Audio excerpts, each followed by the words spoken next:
नमस्कार दोस्तों। आपने देखा होगा अक्सर कोई भी किसी तरीके की जॉब के लिए हम जब जाते हैं, कोई ना कोई एजेंट बैठे होते हैं, एजेंसी जो पैसे लेके आपको जॉब, प्राइवेट जॉब की बात कर रहा हूँ, भेजते हैं जगह जगह पे कि आपको जॉब मिलेगी। बंदे के पास जॉब नहीं है किसी के पास, वो उनको पैसे देता है और जगह जगह उसको वैकेंसी के लिए भेजा जाता है। एक ये सिचुएशन होती है। एक ऐसी सिचुएशन होती है सरकारी के लिए, लोग एग्ज़ाम देते हैं, कभी एग्ज़ाम टाइम पे होते नहीं है, कभी कैंसिल हो जाते हैं, कभी एग्ज़ाम के बाद का अगला स्टेप नहीं होता है। इस तरीके की समस्या होती है। लेकिन हमारे साथ कुछ लोग झारखंड के जुड़े हुए हैं जो कि पुलिस के जॉब जो करना मतलब उसके लिए अप्लाई किया, उन्होंने एग्ज़ाम दिया और उसके बाद क्या क्या चीज़ें हुई, किस तरह से उनके साथ क्या हुई कि वो सब कुछ जो भी टेस्ट है, फिजिकल टेस्ट है, जितनी भी सारी चीज़ों को पास करते चले गए। और उसके बाद अब ये बेरोज़गार लोग कोर्ट कचहरी और उस सब चीज़ के लिए घूमते फिर रहे हैं कि जी वो जॉब हमें जो मिलनी चाहिए उसमें वेटिंग और पता नहीं क्या क्या चीज़ें पेच फंस गई, सभी इनसे जानेंगे। और हमारे साथ हैं विशाल जी, सीनियर एडवोकेट सुप्रीम कोर्ट से। इनके पास ये लोग आए हुए थे, मैं आया इत्तेफाक से किसी मुद्दे पे से, और ये लोग यहाँ पर डिस्कस करते हुए मिले। और फिर ऑब्वियस सी बात है, मीडिया का फ़र्ज़ है कि अगर कोई ऐसी चीज़ दिखती है तो उन्हें हमको दिखाना ही ज़रूरी है कि भाई क्या कहानी है, आखिर क्यों अब इस तरीके के परेशानी। तो मैं सिलसिलेवार पहले विशाल सिंह जी के पास पहुँचते हैं, पहले समझ चुके हैं ये सारे केस को, किस तरह से वो देख रहे हैं और क्या चीज़ नेसेस कर रहे हैं, क्योंकि ये लोग, इन्हें मिलनी चाहिए थी नौकरी और ये अब ये कोर्ट कचहरी के धक्के खा रहे हैं। बड़ी असमंजस की बात है। मैं तो सोच रहा हूँ कि हम लोगों ने जो प्राइवेट जॉब के लिए घूमे थे, जो बेरोजगार होते थे तो प्राइवेट जॉब के लिए जाते थे इनके पास, प्लेसमेंट वालों के पास, और वो पैसे लेते थे हमसे, तो वो दुख तो समझा था। लेकिन ये बड़ी दुख है कि सब कुछ क्वालिफाई करने के बाद जॉब की जगह कोर्ट कचहरी के चक्कर काट रहे हैं। कैसे है, क्या है क्या कहानी है? देखिए, सबसे पहले तो मैं ये कहना चाहता हूँ कि ये जो वैकेंसी निकली थी वो 2011 में निकली थी और 1020 पोस्ट के लिए वैकेंसी निकली थी, जिसमें 864 पोस्ट पे तो सीट भर ली गई। लेकिन जो बाकी की सेकेंड लिस्ट आनी थी जिसमें ये लोग सिलेक्टेड थे, वो लिस्ट अभी तक नहीं आई है और तब से ये कानूनी दावपेच चल रहा है। और ये हाई कोर्ट में गए थे, माननीय हाई कोर्ट ने यह आदेश दिया था कि इनकी सेकेंड लिस्ट को पब्लिश किया जाए। जब सेकेंड लिस्ट की पब्लिश करने के आदेश आ गए थे, उसके बाद जब ये डिपार्टमेंट के पास गए तो डिपार्टमेंट का कहना था कि हमारे पास तो कोई डॉक्यूमेंट है ही नहीं, हम डॉक्यूमेंट दे कहाँ से। तो जब ऐसी सिचुएशन क्रिएट हुई तो फिर ये माननीय न्यायालय के पास गए और माननीय न्यायालय ने इस केस में कंटेम्प्ट का पिटीशन इशू किया। तो अवमानना की नोटिस होने के बाद डिपार्टमेंट ने ये कहा कि ये लोग सेकेंड लिस्ट में नहीं, ये लोग वेटिंग लिस्ट में हैं। जबकि ये चीज़ बहुत अच्छे से समझना होगा कि वेटिंग लिस्ट और सेकेंड लिस्ट दोनों अलग है, क्योंकि 1020 पोस्ट पर वैकेंसी निकली थी और बाकी की 200 पोस्ट जो बची थी, 180-200 पोस्ट के करीब, वो कहीं ना कहीं खाली चली गई और जिसमें ये लोग सिलेक्टेड थे फिर भी इनको नौकरी नहीं दिया गया। तो ये लोग पहले तो प्री पास किए जिसमें दौड़ था, फिजिकल था, लंबी कूद थी, सब कुछ था। उसके बाद मेंस पास किए जिसमें रिटेन एग्ज़ाम थे। रिटेन एग्ज़ाम में दो चीज़ थी, एक क्षेत्रीय भाषा थी और एक भाषा थी। तो दोनों को पास करने के बाद ये लोग सिलेक्ट हुए थे और अंतिम लिस्ट में इन लोगों का नाम है, ऐसा इनको आरटीआई के द्वारा कहा गया कि सेकेंड लिस्ट में आपका नाम है। और इन सबके पास आरटीआई है इस चीज़ का। लेकिन उसी आरटीआई में कुछ लोगों के आरटीआई में ये लिखा है कि ये जो लिस्ट है ये संदेहास्पद है और ऐसा हो सकता है कि ये लिस्ट सही नहीं बनी हो, इसलिए हम आपको कमेटी से बाहर निकालते हैं, जो कि बिल्कुल ही गलत है। क्योंकि जब एक कैंडिडेट परीक्षा पास करके, सारी योग्यताओं को पास करके नौकरी पाता है और उसके बाद जब फाइनल चयन होता है, आप ये कह देंगे कि आपका चयन नहीं हुआ है या हमसे लिस्ट खो गया है या आरटीआई में इधर उधर का अनाप शनाप बोलेंगे, तो ये किसी भी सरकार के लिए बहुत ही गलत है। जैसा कि हम जानते हैं कि झारखंड में अभी जो सरकार है वो यह दावा करती है कि हम पिछड़ों के साथ हैं, हम पीडीए की सरकार चलाते हैं, हम अति शोषित लोगों के साथ है। जबकि इस वैकेंसी में देखेंगे तो समाज का हर वर्ग इससे परेशान है। इसमें जनरल भी है, ओबीसी भी हैं, एससी एसटी भी हैं, अति पिछड़ा भी हैं। तो कहीं ना कहीं जो न्याय के दावे किए जा रहे हैं ज़मीनी स्तर पर, वो न्याय मिल नहीं रहा है। और यह लोग इतने सालों से कानूनी लड़ाई इसलिए भी लड़ रहे हैं क्योंकि जो 2011 में वैकेंसी आई थी वो 7वीं पास पे आई थी और ये लोग उस वैकेंसी में नहीं हुए, आगे क्वालिफिकेशन को बढ़ा दिया गया। कहीं ग्रेजुएशन मांग रहा है, कहीं 12th पास मांग रहा है, जबकि ये लोग 12th पास और ग्रेजुएशन नहीं है कहीं ना कहीं। इसमें से कुछ ही कैंडिडेट हैं जो कि ग्रेजुएशन और 12th पास है, क्योंकि झारखंड में अभी भी शिक्षा के लिए बहुत सारे सुधार चल रहे हैं, तो अभी उतनी शिक्षा पहुंची नहीं है जितना अभी दावा कर रहे हैं। इलेक्शन भी कारण रहा है, जैसे टाइम 5-5 साल में इलेक्शन होते हैं, उसमें इतना डिले भी हो गया कि इलेक्शन बीच बीच में आते रहे और फिर ये चीजें जी, बढ़ती रही। बीच बीच में कई सरकार आई बताइए। और कहीं न कहीं इसमें एलाइड की भी सरकार आई, और अभी भी जो सरकार है उनको ये कहना चाहिए कि इनकी वैकेंसी जो आज तक खाली है, विधानसभा में एक विधायिका ने एक क्वेश्चन भी रोज किया था कि अभी कितनी वैकेंसी खाली है, और वो वाली वैकेंसी जो 2011 में थी वो बैकलॉग की कितनी वैकेंसी बनी है, बकायदा विधानसभा में इसका उत्तर दिया गया है और ये कहा गया है कि अभी भी वो 200 पोस्ट खाली है 2024 में। अभी ये 2025 चल रहा है, 1 साल पहले का वो रिपोर्ट है।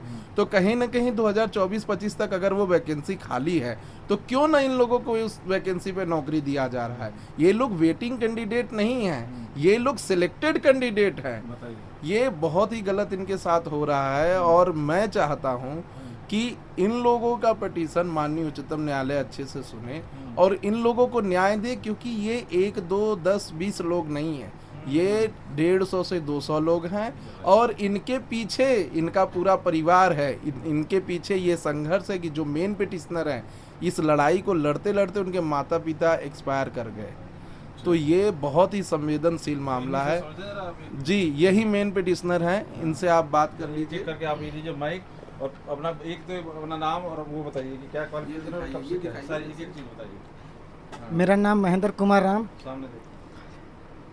हमारा 2011 में झारखंड सशस्त्र पुलिस का बहाली निकला था, 2012 में फिजिकल किए, 2013 में रिटेन दिए।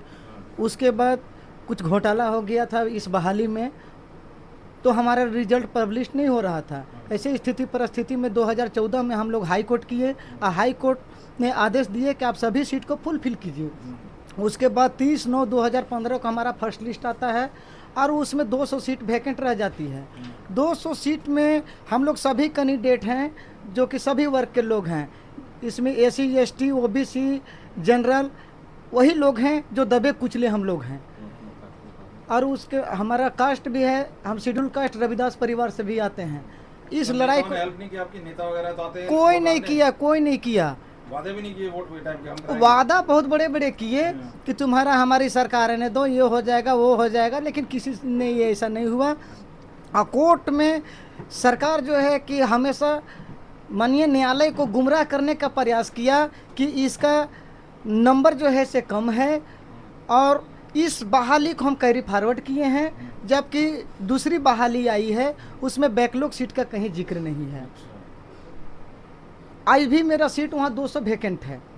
उसी लड़ाई को आज तक हम लड़ रहे हैं, और सूचना अधिकार अधिनियम के तहत हमें दिया भी गया है कि द्वितीय मेधा सूची शीघ्र प्रकाशित की जाएगी, लेकिन ऐसा कहीं नहीं है। ये देखने की चीज़ है कि सेकेंड लिस्ट शीघ्र प्रकाशित किया जाएगा, लेकिन आज तक ये नहीं निकला। और न्यायालय को सरकार हमेशा गुमराह करने का प्रयास किया कि सेकेंड लिस्ट और वेटिंग लिस्ट ये दोनों अलग अलग चीज़ है। हमारा वेटिंग लिस्ट नहीं है, हमारा Jharkhand police manual act 663D में स्पष्ट है कि ये सेकेंड लिस्ट है, प्रतीक्षा सूची नहीं है। ये सेकेंड लिस्ट है, कोई प्रतीक्षा सूची नहीं बनाया जाएगा। इसमें सेकेंड मेरिट लिस्ट बना के उसी क्रम के नीचे से ये निकाला जाएगा। हम लोग जो है सभी लड़के रिटेन सारा चीज़ हम लोग क्वालिफाई हैं, इसमें कोई ऐसा नहीं है। पास मार्क 22 है, लेकिन हमारा पॉइंट 30 है, और शेड्यूल कास्ट हैं, इसमें सभी कैटेगरी के लोग हैं, और सभी लोग हम लोग पास कैंडिडेट हैं। उसके बावजूद भी हम लोग दर दर की ठोकर खा रहे हैं। और माननीय न्यायालय से हमें आग्रह है, प्रार्थना है, हाथ जोड़ के। हाँ, हाई कोर्ट में भी आए थे, हाई कोर्ट से सुप्रीम कोर्ट में भी आए थे। सुप्रीम कोर्ट में भी हमारा ये SLP खारिज हुई है, सिर्फ ये समझाने की वजह से कि ये वेटिंग लिस्ट और सेकेंड लिस्ट दोनों अलग अलग चीज़ है। ये चीज़ को कभी अच्छे से लोग समझा नहीं पाए कोर्ट को, इसके लिए हमारे ये खारिज हुआ है। लेकिन हमने रिव्यू में हम जा रहे हैं, और माननीय न्यायालय से हमें पूरा आशा और उम्मीद और विश्वास है कि हमारे दर्द को, हमारे सभी गरीब भाई के दर्द को देखते हुए हमारा उसमें न्याय जरूर देंगे। 2011 का बता रहे हो आप लोग, कैसा है? हाँ सर, तो तब से आपसे कुछ आजीविका का कोई साधन है कि सिर्फ कैसे लड़ रहे हो आप लोग? आज क्या- तक हम लोग केस लड़ते आ रहे हैं। हम लोग दूसरे वैकेंसी में जा नहीं सकते। हमारा बहाली 7वीं पास का है, अच्छा 7वीं पास का है। हम लोग दूसरे बहाली में हम लोग एलिजिबल नहीं हो पाएंगे। हमारा ये बहाली ऑफलाइन का था, अच्छा तो हम लोग कहाँ से जा पाएंगे? हम लोग का एज भी उम्र समाप्त हो गया है। उन्हें भी दीजिए। आपका क्या नाम है सर? मेरा नाम हुआ राम नारायण तिवारी। आपकी समस्या सेम है? हमारी समस्या सेम है और हमें एक बात यह कहना है बहुत मजबूती के साथ कि हमारी दर्द को किसी ने नहीं सुना और आज हम इस मोड़ पे आकर खड़े हैं कि अपने घर परिवार चलाने में भी सक्षम नहीं हैं। हम लोग लेबर का काम करके, कुली मजदूरा का काम करके हम लोगों ने पैसा लगाया है कोर्ट में और दौड़ दौड़ कर आया है। हम लोगों ने मेहनत करा है और सारे नेताओं के दरवाजे में हम लोगों ने गया है, लेकिन किसी ने नहीं सुना। बीच में लोग बोलते गया कि अभी कोविड आ गया तो ये आ गया वो आ गया करके हम लोग को लटकाया भटकाया। विभाग भी सरकार को गुमराह किया और सरकार हम लोग को गुमराह किया। आश्वासन दे के हमें रिजल्ट नहीं दिया, सिर्फ आश्वासन दिया। आज हम लोग इस मोड़ पे आ गए हैं कि हम लोग कहीं लायक नहीं रह गए। हम लोग बस अगर इस बार अगर जैसे हम लोग का SLP खारिज हुई है, अगर रिव्यू खारिज हो गई तो हम लोग जीते जी मर जाएंगे। और कई लोगों ने लड़ते लड़ते इस लड़ाई को मर भी गया है, जिसका कि हम लोगों ने अब डेथ सर्टिफिकेट भी लगाएगा इस कोर्ट में। हम अपने साथियों को खो चुके हैं जो सदमा नहीं बर्दाश्त कर पाया और इस लड़ाई को लड़ते लड़ते मर गया है। मैं उनका डेथ सर्टिफिकेट मैं अभी प्रस्तुत करूंगा रिव्यू में। बहुत दर्द के साथ हम लोगों को ये कहना पड़ रहा है कि हम लोगों के साथ अन्याय हुआ, न्याय नहीं हुआ अभी तक, लेकिन आगे उम्मीद है कि हमें रिव्यू में न्याय मिलेगी और हम जीतेंगे और हम हमारे घर परिवार में खुशहाली होंगी। हम लोग अभी कैंडिडेट लगभग इसमें लड़ने आए हैं वो 130 हैं, 130 से 40 हैं और बाकी हमारे और साथी लोग हैं जो हम लोग लगभग 250 से 300 बंदे हैं हार मान चुके हैं वो। जो बिल्कुल हार मान चुके हैं। आज जो लोग केस में नहीं है वो भी आज घर में आस लगाए बैठा है कि हमारी सिलेक्शन हो जाएगी। तो सरकार से यह विनती है, माननीय न्यायालय से हमारी ये विनती है, सरकार हमारी सुन नहीं रही है। सरकार से हम भीख नहीं मांग रहे हैं, अपना हक मांग रहे हैं, हमें नियुक्ति दी जाए। तो क्या लग रहा है सर, आप क्लियर कीजिए कि क्या मामला लग रहा है और किस तरह से देख रहे हैं आप? देखिए पिटीशन डालने का जो है, देखिए इसमें पुनर्विचार याचिका हम लोग दाखिल कर रहे हैं और यह मामला बहुत ही संजीदा है। इसमें हम पहले की बात बताएं तो 3 लोग सुसाइड कर चुके हैं इसी केस में। माननीय न्यायालय से और सरकार से, मानेंगे क्या लग रहा है, क्या चीज़ है आप? जी माननीय न्यायालय से और सरकार से कई बार ये लोग प्रार्थना किए कि ये वैकेंसी हमारी है, हम क्वालिफाई किए हैं, हमें ये नौकरी मिलनी चाहिए, लेकिन इन्हें अभी तक नौकरी नहीं मिली है। इसके लिए 3 लोग बारी बारी से सुसाइड कर लिए हैं और एक ने झारखंड मुख्यालय के बाहर सुसाइड करने का प्रयास किया, उसको पुलिस ने जाके बचा लिया। तो कहीं न कहीं ये मैटर, में इनका कुछ हो, ये इसके ऊपर कोई ऐसी चीज़ जी पुनर्विचार याचिका में हम माननीय न्यायालय से यही कहने जा रहे हैं कि जो माननीय न्यायालय को गलत गुमराह किया जा रहा है सरकार की तरफ से कि ये लोग वेटिंग लिस्ट के कैंडिडेट हैं, क्योंकि जब SLP डिस्कस हो रहा था तो माननीय न्यायालय ने बस एक ही सवाल पूछा कि क्या इनका ये वेस्टेड राइट है, क्योंकि मैटर तो 2011 का है, 2025 में ये लोग क्या कर रहे हैं। उस समय हमारे जो एडवोकेट अपीयर हुए थे उन्होंने काफ़ी अच्छे से डिस्क्राइब किया, लेकिन जो उनके साथ ब्रीफिंग काउंसिल थे उन्होंने सही से नहीं डिस्क्राइब कर पाया और यह नहीं बता पाया कि ये वेटिंग लिस्ट के कैंडिडेट नहीं है, ये कैंडिडेट हैं जिन्होंने एग्ज़ाम को क्वालिफाई कर लिया है और जिनका 2 लिस्ट आना था, एक लिस्ट पहले आया और दूसरी लिस्ट जिस कमेटी को देनी थी वो दूसरी लिस्ट नहीं आई और ये दूसरी लिस्ट के बच्चे हैं, इनका वैकेंसी खाली चला गया था। आखिर क्या वह वजह रही है कि क्वालिफाइड नंबर 22 है, ये लोग 30, 34, 35 पाए हैं और 864 लोगों को आप भर्ती करते हैं, बाकी के 200 लोगों को नौकरी क्यों नहीं दे रहे हैं। तो इन लोगों का पॉइंट कहीं ना कहीं बहुत जायज़ है और माननीय न्यायालय मुझे लगता है कि इस बात को सुनेगा और इस पुनर्विचार याचिका में इन लोगों को न्याय मिलेगा। कब है कुछ है डेट? जी ये अक्टूबर के पहले सप्ताह में मामला लगा हुआ है और इसमें हम लोग अभी हो सकता है तो किसी बहुत बड़े सीनियर एडवोकेट को भी खड़ा करेंगे और उनसे ये मैटर आर्ग्यू कराएंगे। तो ये हम लोगों के फेवर में आने के चांसेस ज़्यादा हैं, क्योंकि माननीय न्यायालय कहीं ना कहीं इस बात से एग्री है। इसीलिए जो हम लोग पिटीशन भी लगाने जा रहे हैं, हमने 1-2 अपने सीनियर से समझा भी, उन्होंने कहा कि ये बहुत ही अच्छा है और इसमें न्याय ज़रूर मिलेगा। दूसरी चीज़, एक बिहार में पटना हाई कोर्ट है, उन्होंने इसमें एक आदेश भी दिया है बहुत पहले का, और उस आदेश को सुप्रीम कोर्ट ने वैलिडेट भी किया है। उसमें पटना हाई कोर्ट ने अपने स्टेट गवर्नमेंट की सरकार को कहा था कि आप पिछली वैकेंसी जो निकाले हैं उसमें जो भर्ती खाली है आप उन्हीं बच्चों को क्यों नहीं दे रहे हैं। इस वैकेंसी को आगे ले जाने का, कैरी फॉरवर्ड करने का क्या मतलब है? कोई मतलब नहीं है। जब उसमें क्वालिफाइड कैंडिडेट है और वैकेंसी बच रही है तो आपको वैकेंसी उन्हीं बच्चों को दे देना है। उसको कैरी फॉरवर्ड करके आप 4 साल 5 साल बाद जाके सरकार कह रही है कि हमने तो 2011 की वैकेंसी 2015 में एक निकाला था वैकेंसी, उसमें भर दिया। ये तो कहीं ना कहीं बहुत ही संदेहास्पद है जी। ये बहुत से राज्यों में समस्या है, क्योंकि जैसा कि हम जानते हैं कि ये मामला सर्विस लॉ से संबंधित है। कई सारे जगहों पे राज्य को ये दिया गया है अधिकार कि वो अपने स्टेट में जो नियम बनाना चाहते हैं बना लें, जो राज्य की अनुसूची में आएंगे। तो जब राज्य सरकार नियम बनाती है तो अपने अपने टर्म्स को अलग अलग डिफाइन करती है। कई जगह पर इसे गलत तरीके से इंटरप्रेट किया जाता है और वेटिंग लिस्ट को, जो सेकेंड लिस्ट है उसे वेटिंग लिस्ट समझ लिया जाता है। ये सब सेकेंड लिस्ट के कैंडिडेट हैं, वेटिंग लिस्ट के नहीं हैं। वेटिंग लिस्ट वो होता है 10 पोस्ट निकला, 10 कैंडिडेट को कॉल करते हैं कि आप लोग आइए अपना इंटरव्यू दीजिए या फाइनल सिलेक्शन लीजिए। 10 में से अगर 9 आए, एक नहीं आया तो 11वें नंबर के कैंडिडेट को बुलाकर वो 10वां सीट दिया जाता है। जबकि इनका क्या मामला है कि 15 सीट निकला है, 10 लोग पहले लिस्ट में आ गए, 5 लोग दूसरे लिस्ट में जो आने वाले थे वो 5 लोगों की आज तक लिस्ट ही नहीं आई। ये हैं वो 5 लोग। जी, इनका मैं मामला कल से समझ रहा हूँ, तो ये सर्विस मैटर है और इन्होंने एसएलपी दाखिल की थी। तो कुछ फैक्ट्स जो थे इनकी तरफ से तो पूरे कोर्ट को बताए गए। झारखंड के जो स्टेट के जो स्टैंडिंग काउंसिल थे उन्होंने कोर्ट को मिसलीड कर दिया।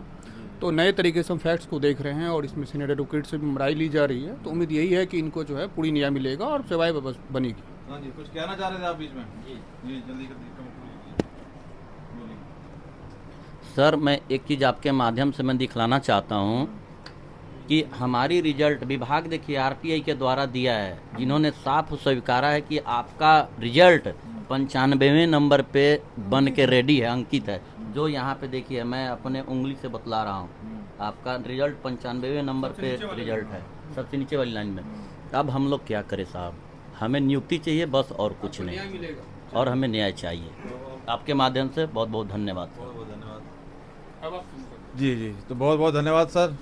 आपने सुना आखिर मामला क्या है, किस तरीके से सरकार इन चीज़ों को उलझा रही है, और आखिर तरह तरह की स्कीमें आती हैं। आपने देखा क्या क्या फ्री बीज बांटते हुए नजर आते हैं, लेकिन एक्चुअल जनता अगर किसी तरीके को परेशान हो रही है उसके ऊपर इन लोगों को हाई कोर्ट, सुप्रीम कोर्ट और कहाँ कहाँ धक्के खाने पड़ सकते हैं। समझ सकते हैं ये राजनीति किस तरीके की इन लोगों की है। बाकी ये बात इन लोगों ने यहाँ पे रखी है हमारे सामने। आप कहाँ तक सहमत है, क्या राय रखते हैं, जरूर कमेंट करके बताएं। बहुत बहुत धन्यवाद।